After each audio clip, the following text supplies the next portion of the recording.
Lesson first है nutrition in plant. First you should know the meaning of nutrition, है ना। Lesson का name जो है आपका न्यूट्रिशन इन प्लांट्स, तो आपको न्यूट्रिशन का वर्ड का मीनिंग भी आना चाहिए। तो न्यूट्रिशन प्लांट्स के अंदर, है ना। और सेकंड लेसन इसी के बाद आपका है न्यूट्रिशन इन एनिमल्स, है ना। तो first of all we should know the meaning of nutrients and nutrition. Means there is some difference between the nutrients and nutrition. तो nutrients और nutrition में आपको पता होना चाहिए। First we will consider the term nutrients.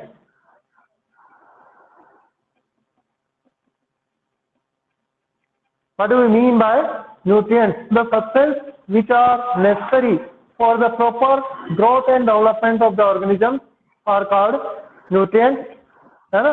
तो nutrients का अर्थ आपको पता चल गया। The substance which are necessary for the proper growth and development of an organism are called nutrients. मतलब वो सभी सब्सटेंस जो किसके लिए रिक्वायर्ड है, proper growth and development of an organism, that are called nutrients. वापस रिपीट कर देते हैं। The substance which are necessary for the proper growth and development of an organism are called nutrients। मतलब ऐसे सब्सटेंस जो किसी भी ऑर्गेनिज्म के लिए रिक्वायर्ड है, उसकी प्रॉपर ग्रोथ और डेवलपमेंट के लिए नेसेसरी है, और उनके बिना उस ऑर्गेनिज्म की जो ग्रोथ है वो प्रॉपर नहीं होगा। तो ऐसे सब्सटेंस को आप न्यूट्रिएंट्स कहते हैं। न्यूट्रिएंट्स के अंदर आपने पढ़ चुके हैं 6th क्लास में कौन कौन से न्यूट्रिएंट्स होते हैं। जैसे फर्स्ट न्यूट्रिएंट है कार्बोहाइड्रेट, कार्बोहाइड्रेट होता है, फैट होता है, विटामिन होते हैं, मिनरल्स होते हैं and protein, that are all called nutrients. ये सभी सब्सटेंस न्यूट्रिएंट्स है, क्योंकि इनके बिना आपकी प्रॉपर ग्रोथ और डेवलपमेंट नहीं हो सकता। इनमें से किसी भी न्यूट्रिएंट्स की अगर आपके शरीर में कमी होती है तो वो डिसीज के रूप में अपीयर होगी।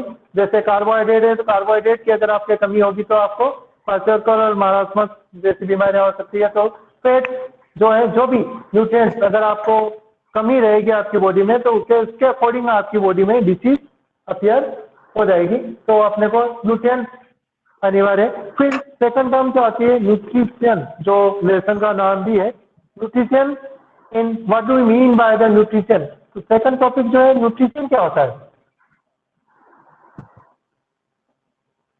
देखो nutrients and nutrition are different terms, है ना। न्यूट्रिएंट समझ में आ गया। न्यूट्रिशन क्या है, the process by which the organism get the nutrients, that is called nutrition. देखो न्यूट्रिएंट्स ये सब्सटेंस है, पर आप इनको प्राप्त कैसे करते हैं। आप कोई ऑर्गेनिज्म से जो carbohydrate, fat, vitamin, protein, minerals को ऑब्टेन करता है, पर किस रूप में वो ऑब्टेन करता है, या तो वो खुद बनाता है या खुद दूसरों के ऊपर डिपेंडेंट है। तो तरीका, किस प्रोसेस के द्वारा वो न्यूट्रिएंट्स को ऑब्टेन करता है, उस प्रोसेस को न्यूट्रिशन कहते हैं। The process to obtain the nutrients and to use them, है ना, that are called nutrition. So it is the mode of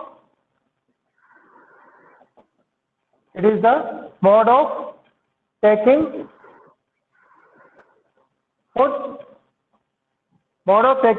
food by an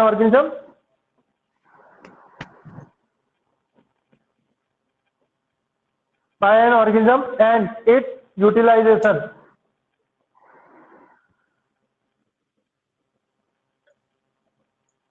by the body, it's called nutrition, है ना। तो आप nutrients को obtain कैसे करते हैं। It is the mode of taking food. आप किस मोड में फूड को ऑब्टेन करते हैं, खुद बनाते हैं या दूसरों पर निर्भर है। ये mode taking by an organism and its utilization by the body. और जो न्यूट्रिएंट्स आप टेक करते हैं, इनटेक करते हैं, उनका आपकी बॉडी यूटिलाइजेशन किस प्रकार से करती है, दैट इज कॉल्ड न्यूट्रिशन, है ना। तो न्यूट्रिएंट्स और न्यूट्रिशन में अंतर समझ में आ गया। Nutrients are the substances which are required for the proper growth and development of an organism, that are carbohydrate, fat, vitamin, minerals and proteins, and nutrition is the mode of taking food and its utilization by an organism that is called nutrition, है ना। तो nutrition को आप ये जो आपने देखा mode of taking food आप ऑब्टेन कैसे करते हैं उसके आधार पे nutrition can B divided into two types, है ना।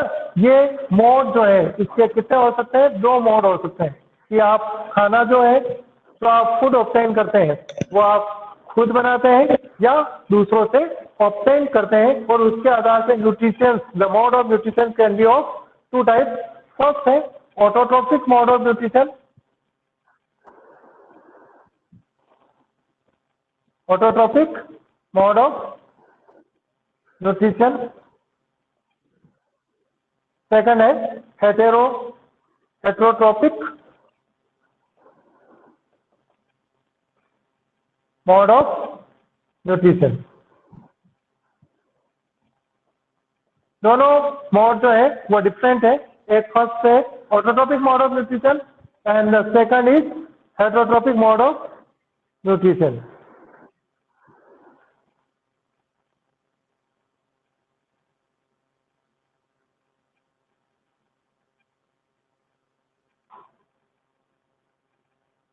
Mode of nutrition, first mode of nutrition क्या आंसर है, autotrophic mode of nutrition and second mode is a heterotrophic mode of nutrition. अब आपने इसको न्यूट्रिशन को किन दो रूप में डिवाइड किया, ऑटोट्रोपिक और हेटेरोट्रोपिक में। वो को डिवाइड किया मोड ऑफ टेकिंग फूड, आप जो फूड ऑब्टेन करते हैं वो किस प्रकार से ऑब्टेन करते हैं, है ना। Autotrophic mode of nutrition it means they prepare their food by themselves, मतलब वे खुद खाना बनाते हैं, prepare their food and they depend on other organisms for food।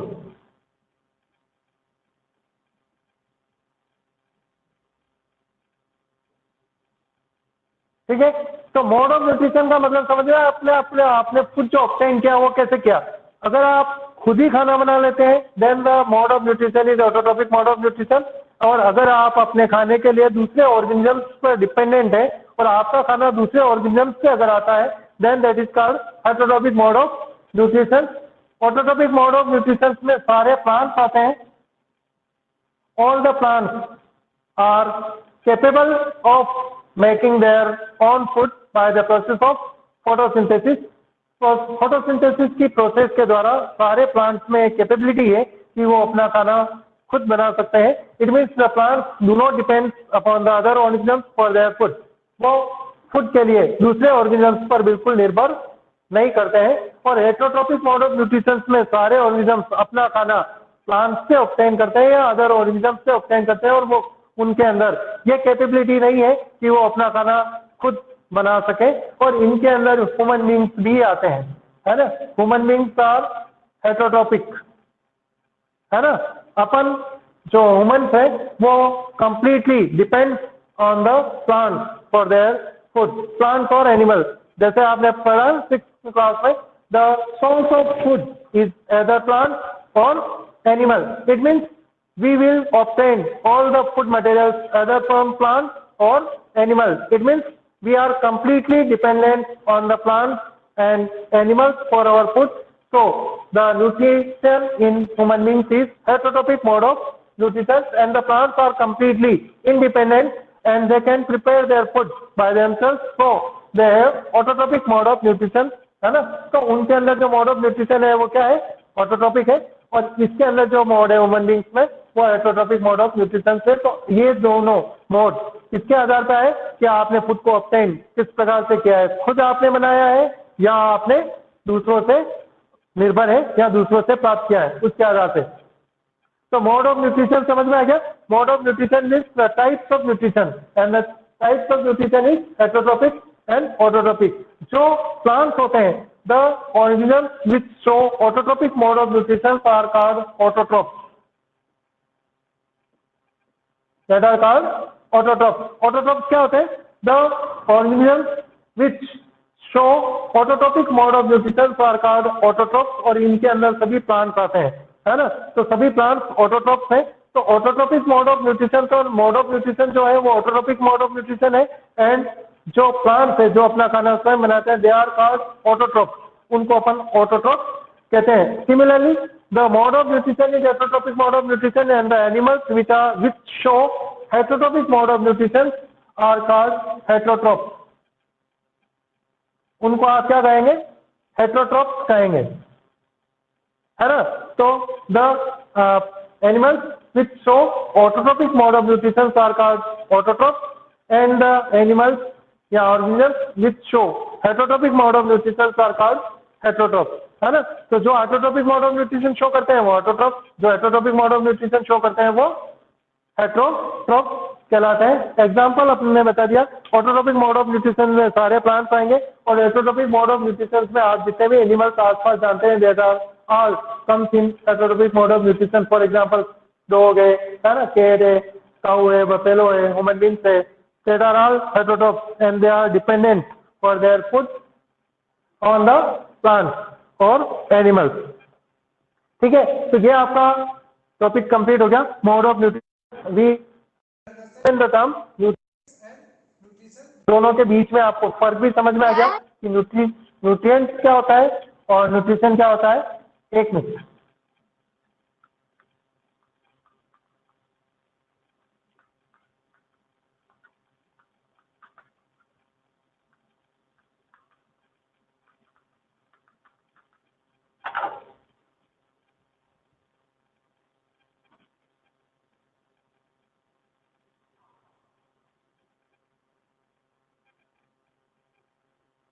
Next जो टॉपिक है आपका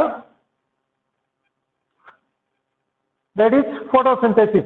अपन ने सोचा plants are the autotroph and they prepare their food by the help of photosynthesis. तो नेक्स्ट टॉपिक है आपका फोटोसिंथेसिस।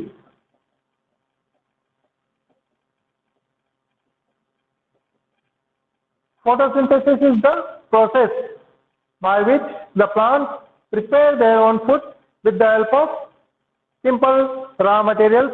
मतलब उस प्रोसेस है, फोटोसिंथेसिस एक प्रोसेस है जिसके द्वारा प्लांट्स अपना खाना स्वयं बनाते हैं और उसके लिए जिन जिन सिंपल सब्सटेंस की जरूरत है वो इन्वायरमेंट से वो ऑब्टेन कर लेते हैं और उनका उपयोग करके वो अपना खाना स्वयं बना लेते हैं। और जिस प्रोसेस के द्वारा वो अपना खाना स्वयं बनाते हैं that process is called photosynthesis, है ना। तो डेफिनेशन समझ में आ गई, the process by which the plants prepare their food with the help of simple raw materials that is called photosynthesis.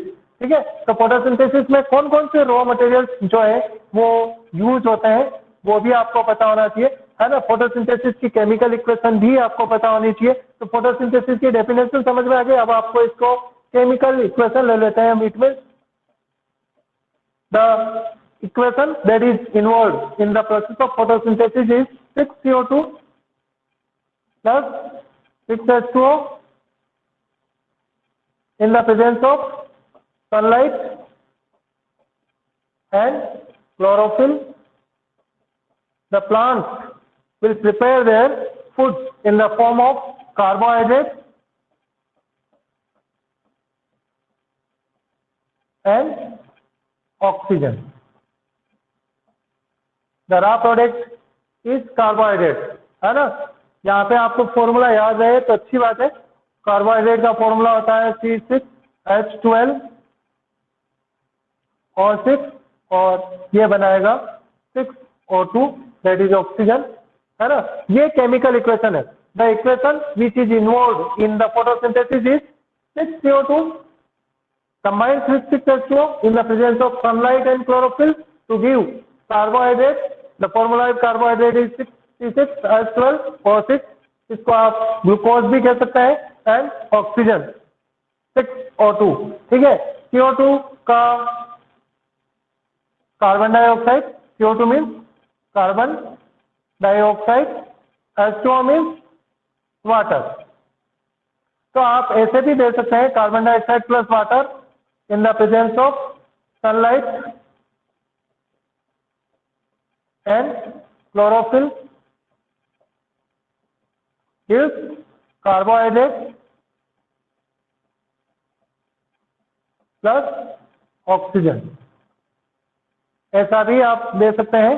और इस तरह की इक्वेशन जो है, केवल फॉर्मूले वाली इक्वेशन भी आप दे सकते हैं। तो फॉर्मूले वाली में केवल फॉर्मूले लिख लो, 6x12O6 प्लस 6O2, दोनों करेक्ट है ना। इसमें आपने फॉर्मूले लिखे हुए हैं फर्स्ट वाली में, और सेकंड वाली में आपने केवल नाम लिखे हुए हैं।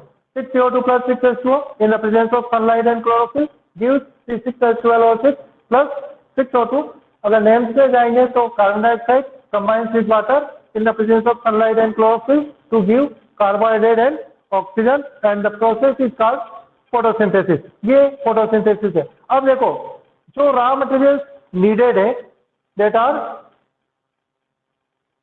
जो रॉ मटेरियल्स आपके फोटोसिंथेसिस के लिए प्लांट्स को चाहिए, वो कहां से ऑब्टेन करता है और कौन कौन से हैं? The raw materials which are required for the plants in the process of photosynthesis are, first जो है आपका CO2, कार्बन डाइऑक्साइड।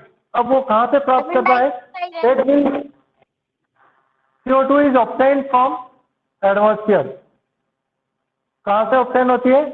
एटमॉस्फेयर से, है ना। एटमॉस्फेयर से ऑब्टेन होगी, पर प्लांट्स के अंदर एंटर कहां से होगी? स्टोमेटा से, स्टोमेटा, ठीक है। और ये लीव्स के अंदर आ जाएगी। देखो, उससे पहले आपको स्टोमेटा आया तो स्टोमेटा भी पता होना चाहिए कि स्टोमेटा क्या होते हैं, है ना। तो अपन स्टोमेटा देख लेते हैं। स्टोमेटा क्या होता है? स्टोमेटा होता है Tinni opening on the surface of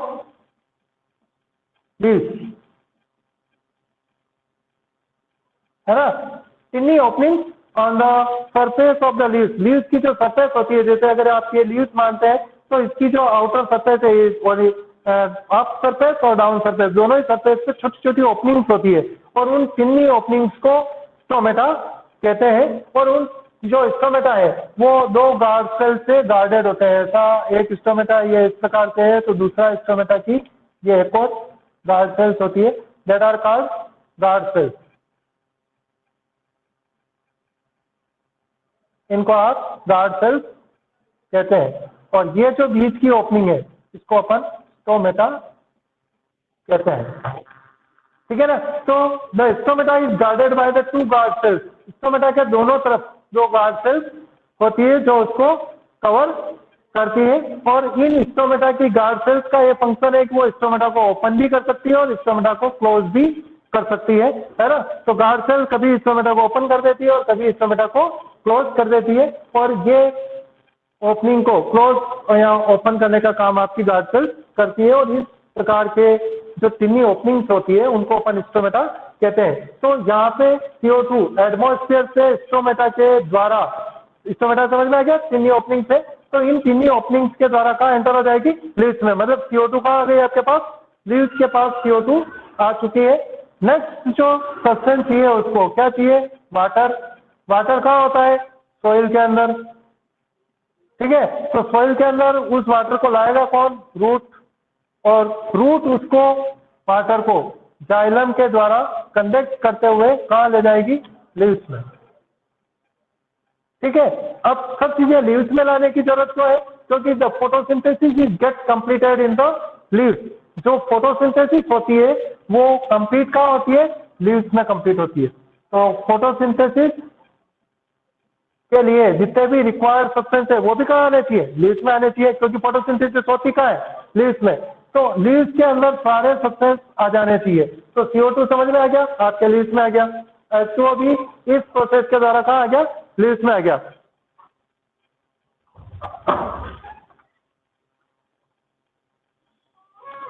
ठीक है ना। तो ये लीव्स में आ चुका है, और इसीलिए लीव्स के अंदर दो चीजें आपकी आ चुकी है जो रिक्वायर्ड है। तीसरी जो है आपका सनलाइट, जो रिक्वायर्ड सब्सटेंस है फोटोसिंथेसिस में, वो आपका सनलाइट है, that will come from sun. और जो एब्जॉर्वर है वो है chlorophyll, that is present in the leaves. और ये भी कहाँ आ जाएगी? क्लोरोफिल के द्वारा लीव्स के अंदर एंटर हो जाएगी। अब आपको क्लोरोफिल भी पता होना चाहिए। क्लोरोफिल मीन्स क्या होता है? The chlorophyll is the green pigment that are present in the leaves and imparts green colour to the leaves, that is called chlorophyll. मतलब जो आपकी लीव्स है उसके अंदर ग्रीन कलर का एक पिगमेंट होता है और इस ग्रीन पिगमेंट को क्लोरोफिल कहते हैं और इस क्लोरोफिल की वजह से ही आपकी लीव्स का कलर ग्रीन होता है। That is green pigment. ये कौन सा पिगमेंट है? ग्रीन पिगमेंट है और ये ग्रीन पिगमेंट उस लीव्स को कौन सा कलर इंपार्ट करता है? ग्रीन कलर इंपार्ट करता है। तो ये पिगमेंट भी आपकी फोटोसिंथेसिस के लिए एसेंशियल है और ये लीव्स के अंदर ही प्रेजेंट होता है और ये क्लोरोफिल जो होता है वो सनलाइट को एब्जॉर्ब करता है। तो sunlight is get absorb by the chlorophyll and it transfers to the leaves because the chlorophyll is also present in the leaves. Leaves के अंदर ही प्रेजेंट होता है। तो आपकी सनलाइट भी लीव्स में पहुंच चुकी है। चौथा, अगर आप चौथी चीज को जो देखते हैं देन दैट इज क्लोरोफिल जो रिक्वायर्ड है। और क्लोरोफिल अपन जानते हैं लीव्स के अंदर ऑलरेडी प्रेजेंट है। ये ग्रीन पिगमेंट है जो लीव्स के अंदर पहले से ही प्रेजेंट रहता है और उसी वजह से लीव्स का कलर ग्रीन होता है। तो ये लीव्स के अंदर आ गए। इट मीन्स आपकी चारों रिक्वायरमेंट जो फोटोसिंथेसिस के लिए एसेंशियल थी वो लीव्स में पहुंच चुकी है। CO2 एटमॉस्फेयर और स्टोमेटा के द्वारा लीव्स में आ जाएगा। H2O सोइल और रूट और जाइलम के माध्यम से लीव्स में आ जाएगा। सनलाइट, सन और क्लोरोफिल उसका एब्जॉर्बर है और उसके माध्यम से लीव्स में आ जाएगी। और क्लोरोफिल चूंकि लीव्स के अंदर पहले से ही प्रेजेंट होता है तो वो लीव्स के अंदर ही रहेगा। इट मीन्स ये चारों सब्सटेंस जब लीव्स में आ जाते हैं तो लीव्स अपनी इन सभी सब्सटेंस की उपस्थिति में कार्बोहाइड्रेट को प्रिपेयर करती है and that process is called photosynthesis. And photosynthesis is the process of making of food because the carbohydrate is the food of plant. Carbohydrate क्या है? फूड है। किसका? प्लांट का। So the leaves is called food factory of plants. Food factory of plants. Why the leaves is called food factory of plants? Because the photosynthesis is get completed in the leaves with the simple substances. Since the food is prepared in the leaves, so the leaves is called the food factory of the plant और इसी वजह से leaves को आप food factory कहते हैं। ठीक है, समझ में आ गया? तो फोटोसिंथेसिस कंप्लीट हो गई। फोटोसिंथेसिस के द्वारा स्टोमेटा क्या होते हैं वो बता दिया। फोटोसिंथेसिस की केमिकल इक्वेशन क्या होती है, कौन कौन सी रिक्वायरमेंट है और वो फुलफिल किस प्रकार से होती है ना? That is photosynthesis. तो फोटोसिंथेसिस के लिए जो सोर्स है, the ultimate source that is responsible for photosynthesis is sunlight. सन मतलब अल्टीमेट सोर्स क्या है आपका? सन। सन के बिना फोटोसिंथेसिस कंप्लीट होना इम्पॉसिबल है क्योंकि सनलाइट जरूरी है। तो प्लांट के लिए चारों चीजें जरूरी है। अगर उसको CO2 नहीं मिलेगी तब फोटोसिंथेसिस नहीं होगी। अगर उसको H2O नहीं मिलता है प्रॉपर अमाउंट में तब भी फोटोसिंथेसिस नहीं होगी। अगर उसको सनलाइट नहीं मिलती है तब भी फोटोसिंथेसिस कंप्लीट नहीं होगी। और अगर उसकी पिगमेंट क्लोरोफिल अगर उसकी लीव्स में उपस्थित नहीं है तब भी फोटोसिंथेसिस कंप्लीट नहीं होगी। ठीक है, अब देखो नेक्स्ट, अगर आपने कभी कुछ प्लांट्स देखे होते हैं जो प्लांट्स की लीव्स ग्रीन कलर की नहीं होती है, तो क्या ऐसे प्लांट जिसके लीव्स ग्रीन कलर की नहीं है क्या वो प्लांट फोटोसिंथेसिस करते हैं या नहीं करते हैं? The answer is the plant which have leaves of color other than green also complete the photosynthesis। मतलब उनके अंदर फोटोसिंथेसिस बिल्कुल होती है। ये आपके क्वेश्चन दे रखा है इसके अंदर ही कि ऐसा होता है या नहीं होता है। पेज नंबर देखो, पेज नंबर 5।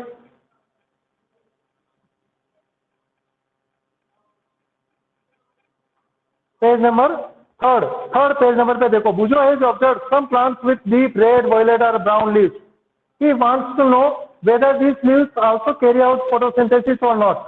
देखो अपन ने कहा कि लीव्स के अंदर क्या होता है?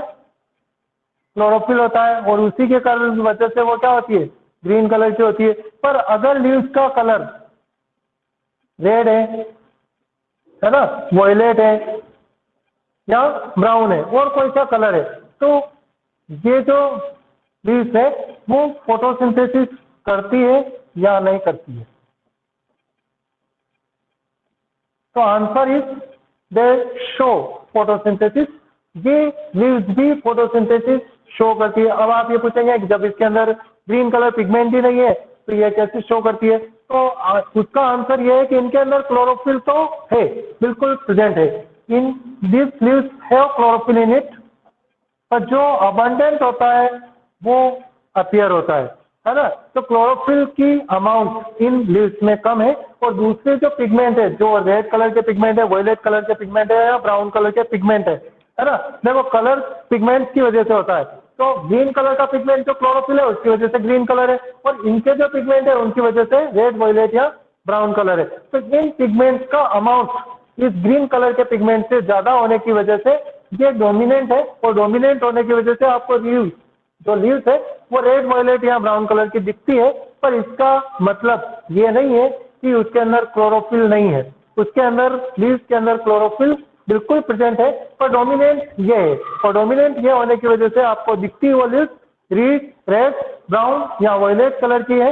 पर चूंकि उनके अंदर क्लोरोफिल प्रेजेंट है, इसलिए ये लीव्स भी या ये प्लांट्स जिनके अंदर रेड, वायलेट या ब्राउन कलर की लीव्स होती है वो भी फोटोसिंथेसिस को शो करते हैं, है ना? तो आंसर मिल गया आपको, है ना? तो ये प्लांट्स बिल्कुल फोटोसिंथेसिस शो करते हैं और उनके अंदर क्लोरोफिल होता है। पर फर्क इतना सा है कि उनकी लीव्स ग्रीन कलर को आपको नहीं दिखेगी। उसका रीजन भी बता दिया कि ऐसा इसलिए होता है क्योंकि उनके अंदर जो अदर पिगमेंट है वो मेजोरिटी में है, और उन्हीं की वजह से जो लीव्स का कलर है वो ग्रीन की जगह डिफरेंट कलर का दिखाई देता है, जैसा पिगमेंट उसके अंदर डोमिनेंट हो। पर फिर भी वो बिल्कुल क्लोरोफिल की उपस्थिति की वजह से फोटोसिंथेसिस कंप्लीट करते हैं। एक जो क्लास है प्लांट की, एल्गी जो होती है वो भी ग्रीन कलर की होती है, and they also show photosynthesis. इनके अंदर भी क्लोरोफिल बिल्कुल होता है और ये भी फोटोसिंथेसिस को शो करती है। तो एल्गी जिसको अपन कहते हैं कांजी, या जिसको ग्रीन ग्रीन कलर की होती है, पानी के अंदर जम जाती है हरे हरे रंग की, और पूरा पानी आपको हरे हरे रंग का दिखता है, तो वो एल्गी है और वो ग्रीन कलर की होती है, और इसके लिए उनके अंदर क्लोरोफिल भी है और वो फोटोसिंथेसिस को शो करते हैं। पर ऐसे प्लांट जो होते हैं एल्गी के अंदर आपको कोई रूट या स्टेम या लीव्स नहीं दिखेगी, वो बिल्कुल ऐसी जमी हुई होती है। पर इसका मतलब यह नहीं कि वो प्लांट नहीं है, बिल्कुल वो प्लांट है। उसके अंदर ग्रीन कलर का पिगमेंट क्लोरोफिल भी है और वो फोटोसिंथेसिस को भी शो करती है। ठीक है, तो ये फोटोसिंथेसिस कंप्लीट हो गया। पर फोटोसिंथेसिस से प्लांट्स को केवल क्या मिलेगा? कार्बोहाइड्रेट मिलेगा। फोटोसिंथेसिस का अल्टीमेट प्रोडक्ट क्या बनता है? कार्बोहाइड्रेट।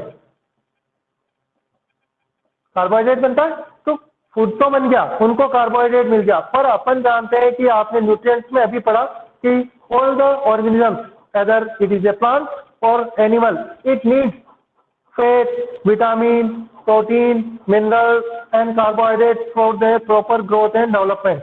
तो फोटोसिंथेसिस के द्वारा वो कार्बोहाइड्रेट तो बना लेगा, पर इसको फैट, प्रोटीन, विटामिन, मिनरल्स कहाँ से मिलेंगे? वो कहाँ से आए? तो उसके लिए प्लांट कुछ अदर मेथड ऑब्टेन करता है और वहां से यह प्राप्त करता है। तो पेज नंबर 4 देखो, आपका पेज नंबर 4 जो है synthesis of plant food other than carbohydrate. अगर आपको कार्बोहाइड्रेट के अलावा कुछ फूड मटेरियल्स बनाने हो तो प्लांट थोड़ी अलग स्ट्रेटेजी अपनाता है और उसके द्वारा वो अपना दूसरे मटेरियल्स को प्राप्त करता है जो कार्बोहाइड्रेट के अलावा होते हैं।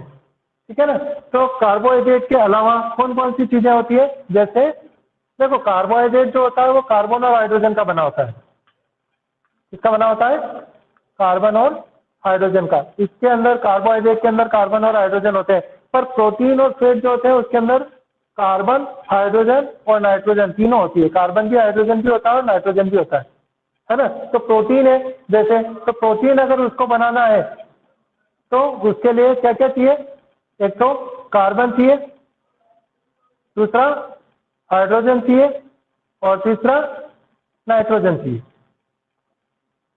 तो उसके पास कार्बन और हाइड्रोजन तो है पर नाइट्रोजन नहीं है, तो वो नाइट्रोजन को किसी दूसरे मीडियम से ऑब्टेन करता है और उनकी सहायता से फैट और प्रोटीन का वो फॉर्मेशन करता है ना? तो how the plant obtain nitrogen?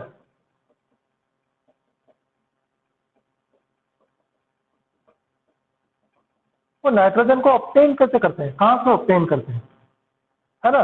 तो आपके लिए क्या चाहिए, देखो कार्बोहाइड्रेट केवल कार्बन और नाइट्रोजन से बन रहा है तो बना लेगा, पर प्रोटीन के लिए कार्बन, हाइड्रोजन और नाइट्रोजन तीनों चाहिए। अब आपको जब तीनों चाहिए तो ऐसा कोई पाथवे होना चाहिए जिसके द्वारा वो नाइट्रोजन को भी ऑब्टेन कर सके, क्योंकि प्रोटीन और फैट अगर उसको बनाने हैं, क्योंकि प्रोटीन और फैट आपके फोटोसिंथेसिस के द्वारा कंप्लीट नहीं हो रहे हैं और बन भी नहीं रहे हैं। फोटोसिंथेसिस के द्वारा केवल कार्बोहाइड्रेट बन रहा है, पर प्लांट की प्रॉपर ग्रोथ और डेवलपमेंट के लिए प्रोटीन और फैट भी रिक्वायर्ड है और उनको वो प्लांट खुद बनाता है। तो उसके लिए उसको क्या चाहिएगा, नाइट्रोजन। तो वो नाइट्रोजन कैसे ऑब्टेन करेगा, तो दो पाथवेज हैं जिसके द्वारा नाइट्रोजन वो ऑब्टेन कर सकता है। एक फर्स्ट है fertiliser.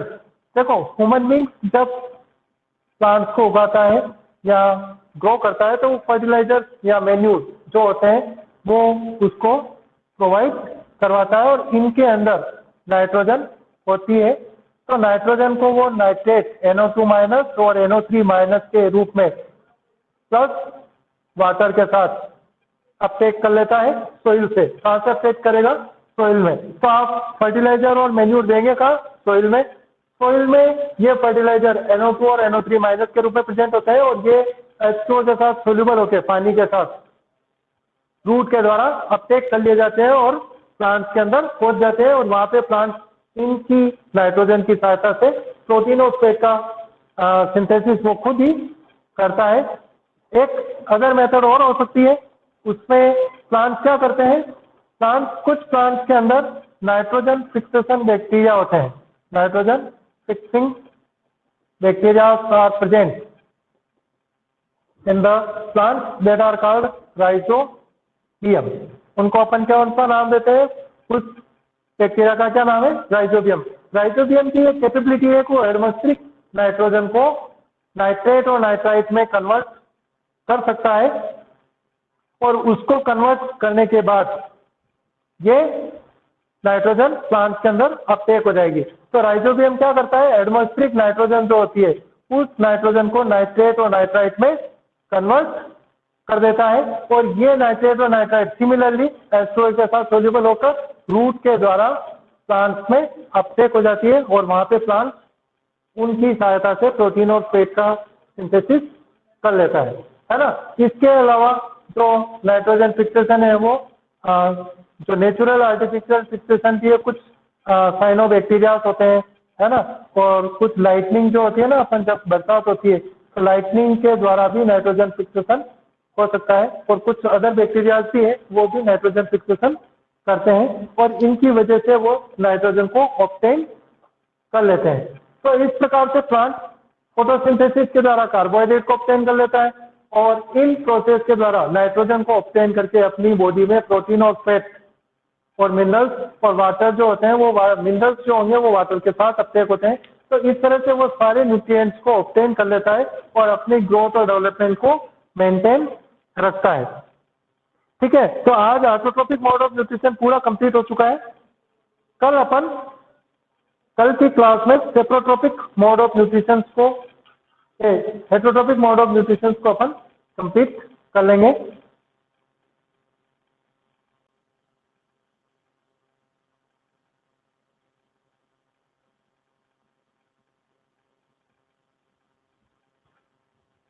Heterotrophic mode of nutrition in plants. कुछ प्लांट्स ऐसे भी होते हैं जो heterotrophic mode of nutrition show करते हैं। It means they are not autotrophic होने के बावजूद भी वो हेटरोट्रोपिक मोड ऑफ न्यूट्रिशन भी शो करते हैं, मतलब वो अपने किसी रीजन से दूसरे ऑर्गेनिजम्स पर भी डिपेंडेंट होते हैं या कंप्लीटली पूरे दूसरे ऑर्गेनिजम्स पर या दूसरे प्लांट्स पर अगर वो डिपेंडेंट है तो उनको अपन हेटरोट्रोपिक मोड ऑफ न्यूट्रिशन में रखते हैं। हेटरोट्रोपिक मोड ऑफ न्यूट्रिशन की आप डेफिनेशन जानते हैं। हेटरोट्रोपिक मोड ऑफ न्यूट्रिशन क्या होता है, the mode of nutrition in which the plants और animal depend on other organisms for their food or other requirements। Food या अदर रिक्वायरमेंट की वजह से अगर कोई प्लांट दूसरे प्लांट्स पर या दूसरे एनिमल्स पर निर्भर है तो वो heterotrophic mode of nutrition show करता है।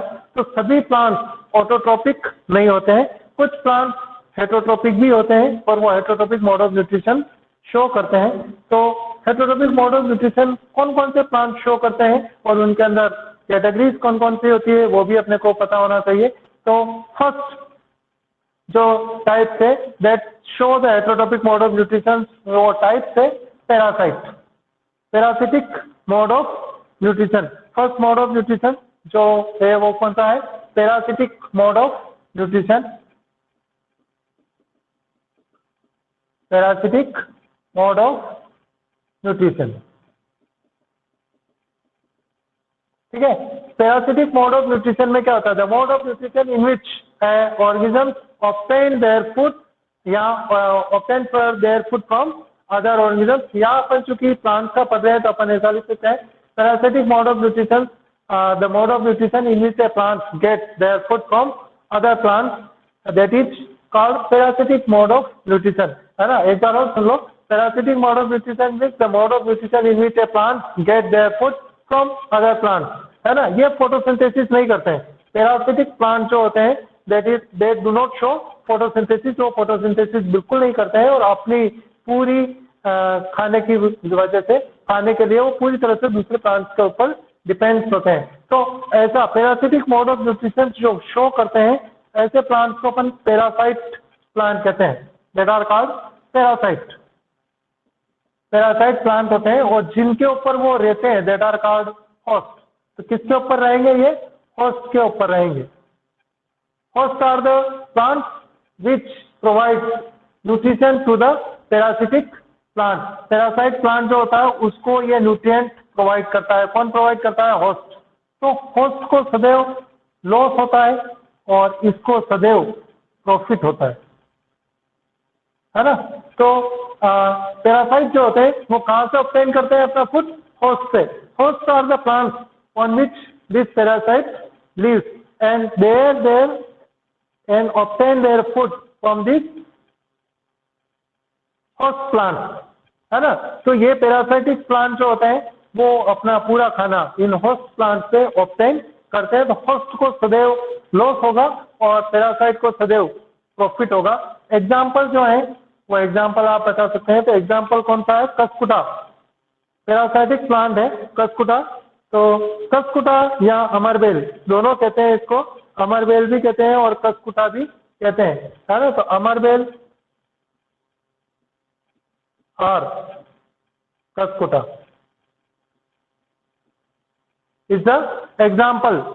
इसका एग्जाम्पल है, ये पैरासिटिक प्लांट का एग्जाम्पल है और ये दूसरे प्लांट के ऊपर ऐसे क्लाइंबर रहता है, क्लाइंबर की तरह ये चढ़ जाता है, एक बेल हो जाती है और उसके ऊपर चढ़ता जाता है और वहां पे अपने जो सकर्स होते हैं उनको उस प्लांट के स्टेम में अदर कर देता है और वहां से अपना न्यूट्रिशन ऑब्टेन करता रहता है।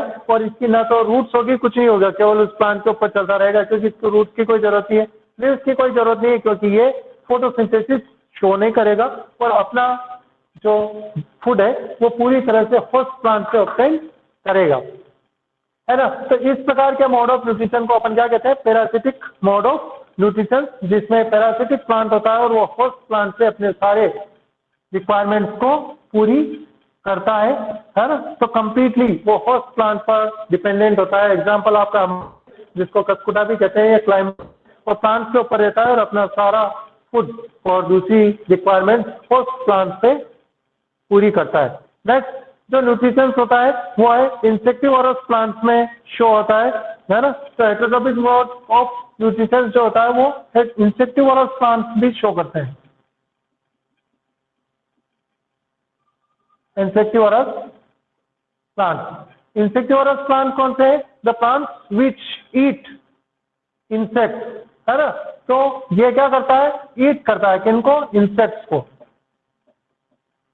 इंसेक्ट्स को ईट करने वाले प्लांट को इंसेक्टिवोरस प्लांट्स कहते हैं। The plants which feed on small insects that are called insectivorous plants. तो ऐसे प्लांट्स जो दूसरे इंसेक्ट्स पर फीड करते हैं उनको अपन इंसेक्टिवोरस प्लांट कहते हैं। तो डेफिनेशन क्या हो जाएगी इंसेक्टिवोरस प्लांट की? The plants which feed on other small insects are called insectivorous plants. उनको अपन इंसेक्टिवोरस प्लांट्स कहते हैं जो दूसरे छोटे छोटे एनिमल्स को या इंसेक्ट को ईट करते हैं। बट दे व्हाई दे ईट, क्यों ईट करते हैं वो? ऐसा इंसेक्ट्स को ईट क्यों करते हैं? To fulfil their nitrogen requirement, है ना। देखो ये जहाँ पे पाए जाते हैं इंसेक्टिवोरस प्लांट्स, वहाँ पे नाइट्रोजन की कमी होती है, तो नाइट्रोजन की कमी को पूर्ति करने के लिए वो इंसेक्ट्स को यूज करते हैं या इंसेक्ट्स को खा जाते हैं, है ना। पर क्या ये फोटोसिंथेसिस करते हैं? Yes, the insectivorous plants also show photosynthesis, ये बिल्कुल फोटोसिंथेसिस शो करते हैं, है ना। पर फोटोसिंथेसिस की वजह से इसकी नाइट्रोजन की रिक्वायरमेंट पूरी नहीं हो सकती, तो नाइट्रोजन की रिक्वायरमेंट को पूरी करने के लिए इंसेक्ट्स पर डिपेंडेंट होते हैं। तो ये पार्शियली ऑटोट्रॉप्स है, पार्शियली ऑटोट्रॉप्स होते हैं, मतलब बिल्कुल फोटोसिंथेसिस करते हैं तो ऑटोट्रॉप्स है, पर पूरी तरह से ऑटोट्रॉपिक नहीं है। ये कुछ इंसेक्ट्स को भी खा जाते हैं तो हेटरोट्रॉपिक भी हो गए, क्योंकि इंसेक्ट्स के ऊपर भी डिपेंडेंट है। इट मीन्स ये पार्शियली ऑटोट्रॉप्स है और फोटोसिंथेसिस शो करने के बावजूद भी इंसेक्ट्स पर डिपेंडेंट है और उनको खाते हैं, क्योंकि इनकी नाइट्रोजन की रिक्वायरमेंट पूरी फोटोसिंथेसिस से नहीं हो सकती, और अपनी नाइट्रोजन रिक्वायरमेंट को पूरी करने के लिए ये दूसरे इंसेक्ट्स को खा जाते हैं। इसका सिंपल एग्जांपल जो है वो आपका पीचर प्लांट है, ठीक है। तो पीचर प्लांट जो है इसका एग्जांपल अपन मान सकते हैं। एग्जांपल कौन सा है? Pitcher plant. इस पीचर प्लांट में इस प्रकार की लीव्स जो होती है वो इस प्रकार से लीड टाइप फीचर्स में कन्वर्ट हो जाती है, और यहाँ पे एक लीड होगी और यहाँ पे फिसलन वाली सतह होती है। तो जब इंसेक्ट यहाँ पे गिर जाता है तो यहाँ पे कुछ एंजाइम्स होते हैं और वो इस एंजाइम्स को, इस इंसेक्ट को, जैसे कोई इंसेक्ट आ गया तो इस इंसेक्ट को ये एंजाइम्स क्या कर लेंगे? डाइजेस्ट कर देते हैं और उसको नाइट्रोजन प्रोवाइड करते हैं, है ना। तो इस प्रकार का पीचर प्लांट जो होता है वो इस प्रकार की पीचर टाइप लीव्स जो होती है वो पीचर बनाती है, और इस पीचर्स के ऊपर एक लीड होती है ना। यहाँ पे काफी स्लिपी सरफेस होती है और जब इंसेक्ट इसके ऊपर बैठता है तो वो स्लिप होकर अंदर गिर जाता है, और यहाँ पे एंजाइम्स का लिक्विड भरा होता है, और वो एंजाइम्स जो लिक्विड रूप में है वो इस इंसेक्ट को कंप्लीटली डाइजेस्ट कर देता है और इस प्लांट को नाइट्रोजन प्रोवाइड करता है। तो इस प्रकार का जो न्यूट्रिशन होता है उसको अपन इंसेक्टिवोरस प्लांट्स के अंदर देख सकते हैं, heterotrophic mode of nutrition. Third जो है saprotrophic mode of nutrition. Next nutrition है कौन सा है? Saprotrophic mode of nutrition.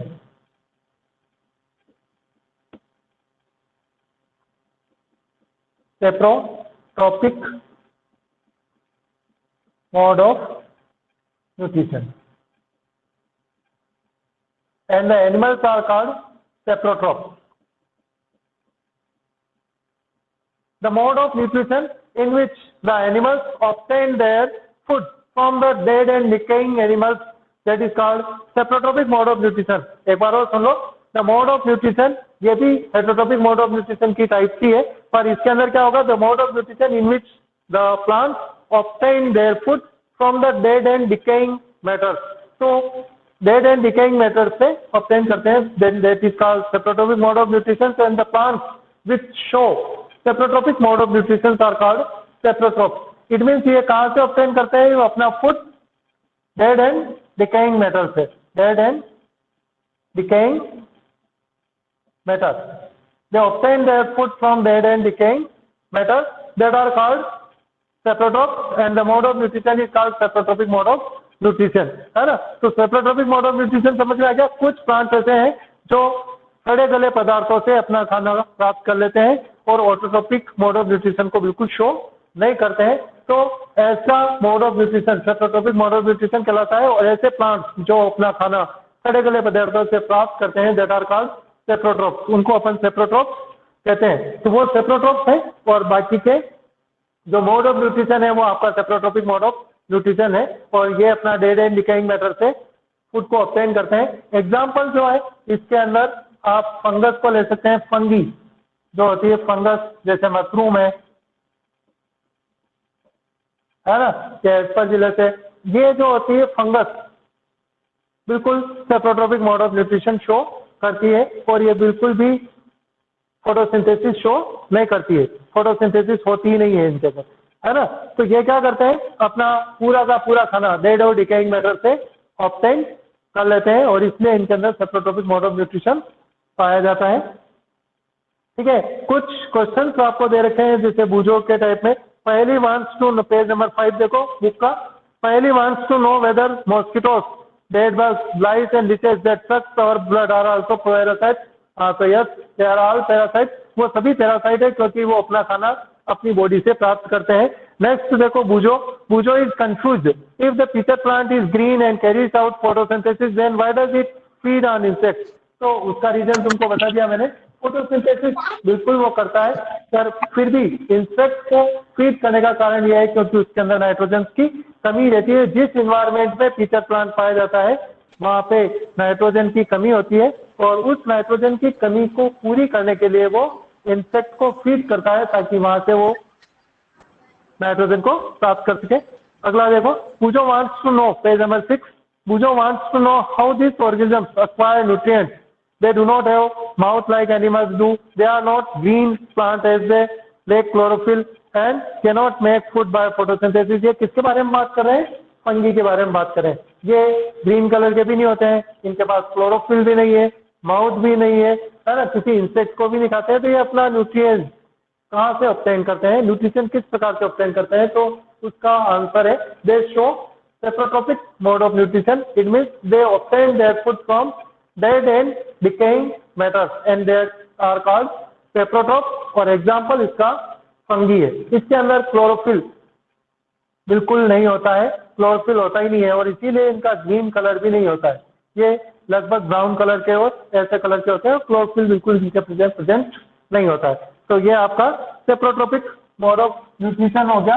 Next तो आपको उसी पेज पे 6 पेज पे नीचे एक और दे रखा है, पहली is keen to know whether her beautiful shoes which she wore on special occasions were spoiled by fungi during the rainy season. She wants to know how fungi appear suddenly during the rainy season. तो rainy season के दौरान fungus कहाँ से appear होती है? तो उसका answer होता है कि रेनी सीजन के दौरान जो एटमॉस्फेयर होता है उसके अंदर ह्यूमिडिटी बहुत ज्यादा होती है और humid atmosphere is suitable for the growth of fungus, है ना। तो रेनी सीजन के दौरान आपके एटमॉस्फेयर में जो ह्यूमिडिटी होती है, the amount of water vapour that is present in the atmosphere is called humidity, वो बहुत ज्यादा होती है और उस ह्यूमिडिटी की वजह से फंगस बहुत जल्दी ग्रो कर जाती है और इसीलिए रेनी सीजन में आपको फंगस बहुत सारे स्थान पर मिल जाएगी, है ना। तो उसका आंसर पता चल गया। फंगस आपको रेनी सीजन में क्यों बनती है? क्योंकि वहां पर ह्यूमिडिटी ज्यादा होती है और ह्यूमिडिटी के अंदर फंगस की ग्रोथ फास्ट होती है। पेज नंबर 7 देखो, बूझो से once his grandfather told him that his wheat fields were spoiled by fungus.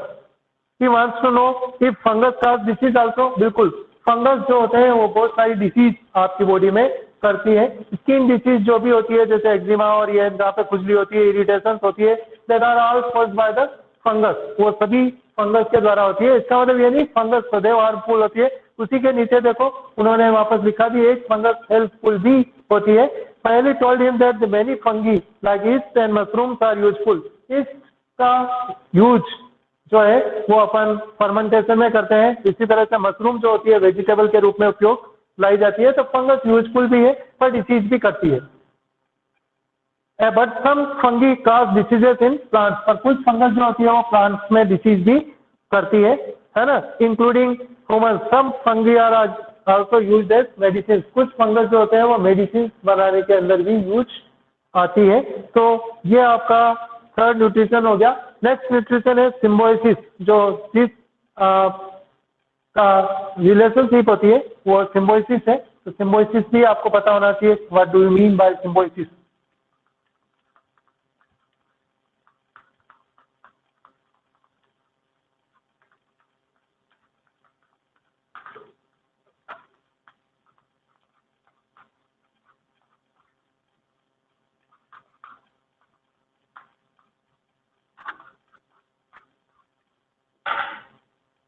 Symbiosis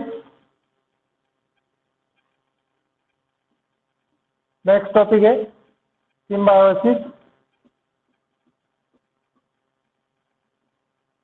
देखो पैरासिटिक रिलेशनशिप और सिम्बायोटिक रिलेशनशिप में कुछ डिफरेंट है। पैरासिटिक मोड ऑफ न्यूट्रिशन में एक को होस्ट को सदैव नुकसान होता है और पैरासाइट को सदैव फायदा होता है। पर सिम्बायोटिक रिलेशनशिप वो है जहाँ पे दो ऑर्गेनिज्म साथ में रहते हैं और दोनों को एक दूसरे से फायदा हो, है ना। मतलब ए और बी जैसे अगर साथ में रहते हैं तो ए को बी की वजह से फायदा है और बी को ए की वजह से अगर फायदा है तो किसी को लॉस नहीं हो और दोनों को अगर प्रॉफिट होता है तो ऐसी रिलेशनशिप symbiotic relationship कहलाती है। and the relationship which exists between that organisms are called symbiosis। उसको अपन symbiosis कहते हैं, है ना।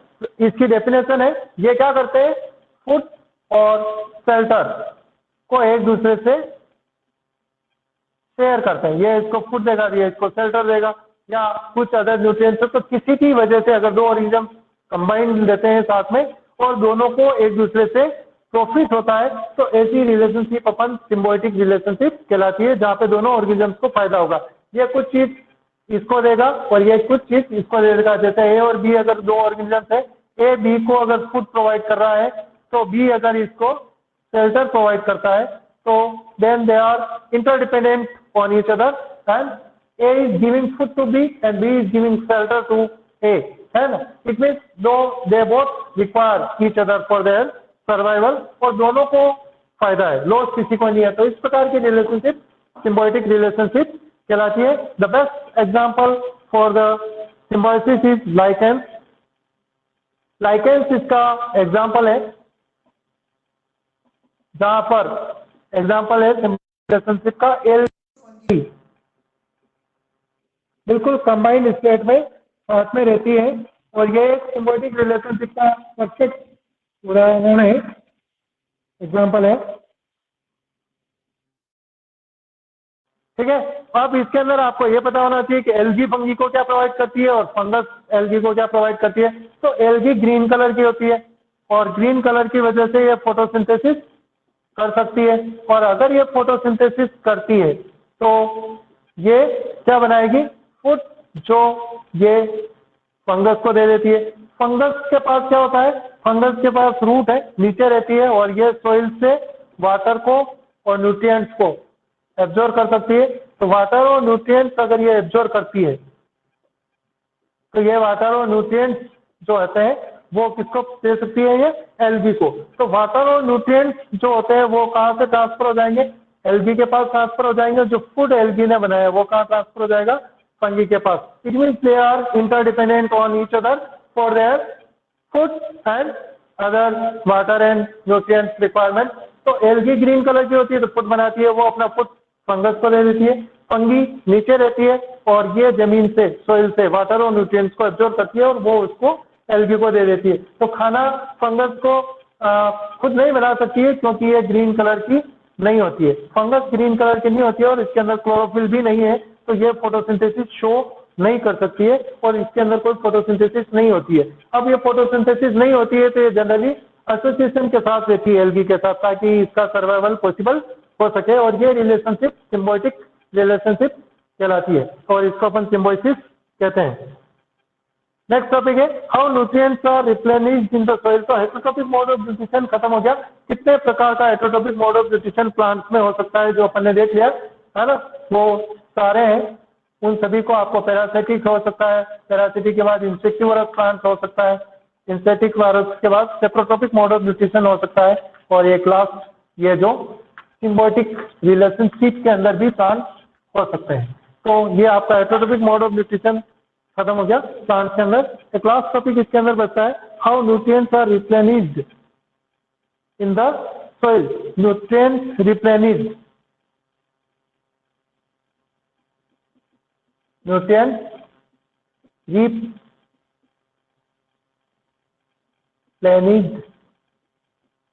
In soil.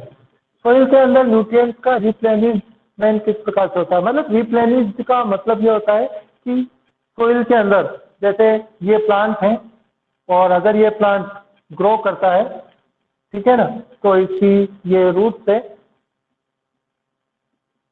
और ये आपकी सोइल है ना। तो सोइल के अंदर कुछ न्यूट्रिएंट्स होते हैं जो इसको रिक्वायर्ड है, जैसे नाइट्रोजन है ना, पोटेशियम है, नाइट्रोजन है, एनपीके, फॉस्फोरस है ना। तो ये इसको प्लांट को कहाँ से मिलेंगे? सॉइल से। तो अगर ये प्लांट इस के न्यूट्रिएंट्स को अपटेक करता रहता है, यहाँ पे न्यूट्रिएंट्स की क्या हो जाएगी? कमी हो जाएगी। तो इस सॉइल के अंदर वापस न्यूट्रिएंट्स कहाँ से आते हैं, वो इसका मीनिंग है। तो न्यूट्रिएंट्स आएंगे कहाँ से? तो लगातार अगर आप प्लांट्स की उगाते हैं या क्रॉप को उगाते हैं तो सॉइल से वो लगातार न्यूट्रिएंट्स लेगा, क्योंकि उसकी ग्रोथ और डेवलपमेंट के लिए एनपीके रिक्वायर्ड है। नाइट्रोजन, फॉस्फोरस और potassium are the essential elements for the proper growth and development of the plant. इन प्लांट्स की प्रॉपर ग्रोथ और डेवलपमेंट के लिए इनका रिक्वायरमेंट है। तो ये न्यूट्रिएंट्स अगर ये ऑब्जर्व करता रहेगा तो सॉइल के पास कहाँ से आएंगे वापस? तो इसके दो तीन तरीके हैं कि सॉइल के अंदर न्यूट्रिएंट्स रिप्लेनिश कैसे होता है और वापस कहाँ से आता है। तो फर्स्ट थिंग है, आप ह्यूमन बींग्स जो है मैन्यूर या फर्टिलाइजर अपन आप देते हैं, सॉइल के अंदर डालते हैं, तो उसकी वजह से न्यूट्रिएंट्स रिप्लेनिश हो जाते हैं। मतलब आप क्रॉप उगा रहे हैं तो बिल्कुल आप खेत के अंदर मैन्यूर भी डालते हैं और फर्टिलाइजर भी डालते हैं। जब आप मैन्यूर और फर्टिलाइजर डालते हैं तो वो होते क्या है? यही होते हैं एनपीके। तो इन मैन्यूर और फर्टिलाइजर की सहायता से सॉइल के अंदर इन न्यूट्रिएंट्स का रिप्लेनिशमेंट हो जाता है और नेक्स्ट क्रॉप के लिए ये वापस अवेलेबल हो जाते हैं। और सेकंड जो है वो कुछ बैक्टीरिया होते हैं जैसे rhizobium. Rhizobium bacteria have the capacity to convert atmospheric nitrogen into nitrate and nitrite and that are then again absorbed by the plant। ये कहाँ आ जाएंगे? सॉइल में, और सॉइल से कहाँ एब्जॉर्ब हो जाएंगे? प्लांट्स के अंदर एब्जॉर्ब हो जाएंगे। तो ये जो राइजोबियम है या कुछ ब्लू ग्रीन एल्गी होती है, साइनोबैक्टीरिया होता है, साइनोबैक्टीरिया भी करते हैं। ब्लू ग्रीन एल्गी जो होती है वो भी ऐसा काम करती है। तो इनमें कैपेसिटी होती है, इन सब में अंदर राइजोबियम बैक्टीरिया है, ब्लू ग्रीन एल्गी है, साइनोबैक्टीरिया है। इनके अंदर ये टेंडेंसी है कि एटमॉस्फेरिक नाइट्रोजन जो होती है, जो एटमॉस्फेरिक नाइट्रोजन है, उस एटमॉस्फेरिक नाइट्रोजन को नाइट्रेट और नाइट्राइट में कन्वर्ट कर देती है और उसको सॉइल के अंदर रिप्लेनिश कर देती है और सॉइल के अंदर से वो प्लांट उसको ले सकते हैं। तो इस प्रकार से भी न्यूट्रिएंट्स सॉइल के अंदर रिप्लेनिश होता है और ये सिम्बायोटिक रिलेशनशिप शो करते हैं इस रूट से, जिस प्लांट के अंदर। और राइजोबियम जनरली लेगुमिनस प्लांट जो होते हैं, लेगुमिनस प्लांट का मतलब जो फलीदार पौधे हैं उनके अंदर जनरली रूट के साथ सिम्बायोटिक रिलेशनशिप में रहते हैं। लेगुमिनस प्लांट कौन सा है? जैसे ग्राम है, पी है, मूंग है ना, ये लेगुमिनस प्लांट है और इनकी फलियां होती है। तो ऐसी लेगुमिनस प्लांट की जो रूट्स होती है उसके रूट के ऊपर ये नोट के रूप में, ये जैसे इस प्लांट की रूट है तो इसके ऊपर नोट बनाएंगे, इसे नोड्यूल्स बनाते हैं और इसके अंदर राइजोबियम रहते हैं और ये राइजोबियम एटमॉस्फेरिक नाइट्रोजन को डायरेक्ट प्लांट्स को ऑब्टेन करने की क्षमता रखते हैं। तो उनको वो नाइट्रोजनस सब्सटेंस प्रोवाइड करा देंगे एटमॉस्फेरिक नाइट्रोजन से। कुछ जो होते हैं इसके अलावा भी जो पदार्थ सड़ जाते हैं, जैसे डेड एंड डिकेइंग मैटर है, डेड मैटर है या डिकेइंग मैटर है, तो उनकी वजह से सड़ते हैं और सड़ने की वजह से भी ये जो न्यूट्रिएंट्स होते हैं वो वापस सॉइल के अंदर रिप्लेनिश हो जाते हैं। जैसे प्लांट्स है, एनिमल्स है, डेड हो जाते हैं, पत्तियां है, गिर जाती है, सड़ेगी, सड़ने के बाद जो लास्ट अल्टीमेट प्रोडक्ट बनेंगे वापस ये न्यूट्रिएंट्स बनेंगे, तो वो भी सॉइल के अंदर चले जाते हैं, है ना। इसके अलावा आपकी जो ये होती है लाइटनिंग होती है बरसात के समय, उस लाइटनिंग के दौरान भी, तो लाइटनिंग भी एटमॉस्फेरिक नाइट्रोजन को कन्वर्ट करती है, किसमें? NO2 और NO3 माइनस में। तो ये भी नाइट्रोजन फिक्सेशन में योगदान देती है। तो लाइटनिंग के दौरान नेचुरल वे से एटमॉस्फेरिक नाइट्रोजन नाइट्रेट और नाइट्राइट में कन्वर्ट हो जाती है और वो भी प्लांट्स को मिल जाती है। तो इतने बेस से आपके न्यूट्रिएंट्स जो है वो सॉइल के अंदर रिप्लेनिश होते जाते हैं, ठीक है। तो इसका पार्टिकल्स अपन रिप्लेनिश कर सकते हैं। लेसन कंप्लीट हो चुका है। समरी देख लो। फर्स्ट है all organisms need food and utilise to get energy for growth and maintenance of their body, first point है ना। तो ये सारे जो समरी आपको दे रखी है लास्ट पेज पे, ये समरी आपको पूरा लेसन शॉर्ट रूप में बताती है। अपन क्वेश्चन आंसर देख लेते हैं। फर्स्ट क्वेश्चन आंसर है why do organisms take food. Organisms खाना क्यों खाता है? तो organisms take food for their requirement like for the proper growth and development of the body, for getting energies for the development, है ना, या growth and development, और उसकी वजह से तो उन सभी चीजों को बनाए रखने के लिए और उसका सर्वाइवल जो है वो बनाए रखने के लिए ऑर्गेनिज्म जो होता है फूड करता है, फूड को ऑब्टेन करता है। नेक्स्ट है distinguish between a parasite and saprotrophs. Parasite और सेप्रोट्रॉप्स के बीच में क्या डिफरेंस है? तो parasite are the plants which get their food from other host plants, है ना। तो दूसरे होस्ट प्लांट से अगर वो अपना खाना ऑब्टेन करता है then that is called parasite. और सेप्रोट्रॉप्स क्या होते हैं? सेप्रोट्रॉप्स मीन्स, तो आपका फर्स्ट क्वेश्चन हो गया।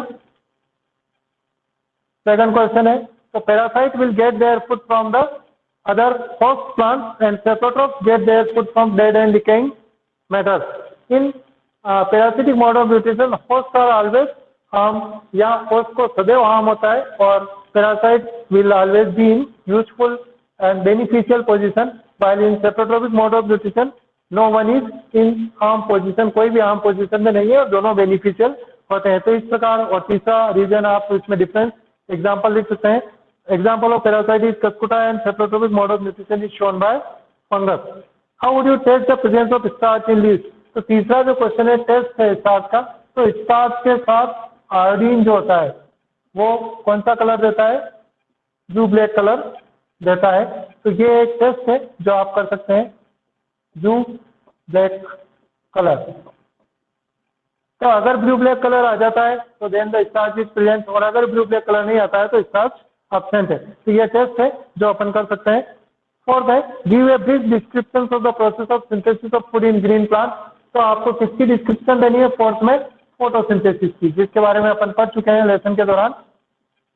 तो पूरी फोटोसिंथेसिस की प्रोसेस का डिस्क्रिप्शन आपको देना है कि CO2 H2O यूज होती है और H2O और एनर्जी कार्बोहाइड्रेट और ऑक्सीजन बनाती है। तो उस प्रोसेस को आपको क्या क्या रिक्वायरमेंट है, फोटोसिंथेसिस क्या होती है, कौन कौन सी रिक्वायरमेंट है, कहाँ से फुलफिल होती है, और केमिकल इक्वेशन क्या होती है, वो सभी इसको अपने अंदर देना है। ठीक है। नेक्स्ट क्वेश्चन है show with the help of the sketch that plants in the ultimate source of food. तो फिफ्थ क्वेश्चन के लिए आपको फिगर 1.3 जो आपकी बुक का है उसको बनाना है। फिगर 1.3 को आपको बनाना है। क्वेश्चन नंबर 6 जो है फिल इन द ब्लैंक्स है। Green plants are called autotrophs. First fill in the blanks है वो क्या है? Autotrophs. Green plants are called autotrophs, है ना, तो उनको अपन ऑटोट्रॉप्स कहते हैं। सेकंड है b the food synthesized by the plant is stored as. तो इसका आंसर है स्टार्च। स्टार्च के रूप में सिंथेसाइज, जो फूड सिंथेसिस होता है वो स्टार्च के रूप में स्टोर रहता है। In photosynthesis solar energy is absorbed by the pigment card. तो जो पिगमेंट है जिसके द्वारा फोटोसिंथेसिस के द्वारा सोलर एनर्जी को एब्जॉर्ब किया जाता है वो पिगमेंट क्या है आपका? क्लोरोफिल। कौन सा पिगमेंट है? क्लोरोफिल। नेक्स्ट जो फिल इन द ब्लैंक्स है during photosynthesis plants takes in. कौन सी गैस लेते हैं? CO2 लेते हैं। और कौन सी गैस बाहर निकालते हैं? ऑक्सीजन। तो first fill in the blanks में आएगा CO2 और second fill in the blanks में आएगा ऑक्सीजन। फर्स्ट 7 क्वेश्चन है name the following. One word में आपको नाम देना है। Parasitic plant with yellow cylinder and branch stem. तो इसका आंसर है कस्कुटा। कस्कुटा जो होता है वो आंसर है इसका। A plant that is partially autotrophic. जो पार्शियली ऑटोट्रोपिक है तो वो अभी मैंने लेसन में बताया टीचर प्लांट। कौन सा पार्शियली ऑटोट्रोपिक होता है? Teacher plant. थर्ड है the force through which the leaves exchange gases. तो जिसके द्वारा एक्सचेंज ऑफ गैस होता है वो फोर्स क्या होता है? टोमेटा। तो थर्ड का आंसर है टोमेटा। एट है pick the correct answer. Cuscuta is an example of. तो बी सेकंड वाला आंसर सही है। Cuscuta is an example of parasite. और अगला है the plant which traps and feeds on insect is pitcher plant. उसका आंसर टीचर प्लांट है। Match the column है तो chlorophyll will be matched with leaves because chlorophyll is present in the leaf. Nitrogen is matched with the rhizobium क्योंकि nitrogen का fixation कौन करता है? Rhizobium bacteria करता है। Cuscuta is an example of parasite, so it is matched with the parasite. Animals are heterotrophs, so they are matched with the heterotrophs. And insect is trapped by the teacher plant, so insect is matched with the teacher plant. Mark true and false. Carbon dioxide is released during photosynthesis is the false. Oxygen is release during photosynthesis. Photosynthesis के दौरान कौन सी gas release होती है? Oxygen, CO2 नहीं। तो ये first जो है आपका फॉल्स है। Second, plants which synthesize their food are called saprotrophs, so wrong. Plants which synthesize their own food are called autotrophs, not saprotrophs. तो सेकंड जो है वो भी गलत है, saprotrophs की जगह autotrophs आना चाहिए था। थर्ड है, the product of photosynthesis is not a protein. तो यस, प्रोटीन नहीं है। तो जो उसका प्रोडक्ट है वो क्या है? कार्बोहाइड्रेट है। तो ये भी ट्रू है, नॉट ए प्रोटीन, बिल्कुल ट्रू है। Solar energy is converted into chemical energy during photosynthesis, true. Solar energy को ही केमिकल एनर्जी के दौरान कन्वर्ट किया जाता है फोटोसिंथेसिस के दौरान, ये सही है। 11th जो है, which part of the plant takes in carbon dioxide from the air for photosynthesis. तो इसका आंसर स्टोमेटा है। Choose the correct option from the following. Plants takes carbon dioxide from the atmosphere mainly through the air. किनके द्वारा प्राप्त करते हैं? तो वो लीव्स के द्वारा प्राप्त करते हैं जनरली, है ना। स्टेम्स के द्वारा भी ऑप्टेन होते हैं, पर जनरली वो कहाँ से लेते हैं? लीव्स के द्वारा लेते हैं, ठीक है। Why do farmers grow many fruits and vegetable crop inside large greenhouses? What are the advantages of the farmers? तो सबसे बड़े बड़े ग्रीन हाउसेस है, उनके अंदर फ्रूट्स और वेजिटेबल्स को उगाया जाता है, ठीक है। तो उसकी पैदावार जो होती है वो ज्यादा हो सकती है। ये क्वेश्चन आंसर्स आपके कंप्लीट हो चुके हैं, ठीक है। लेसन भी कंप्लीट हो गया।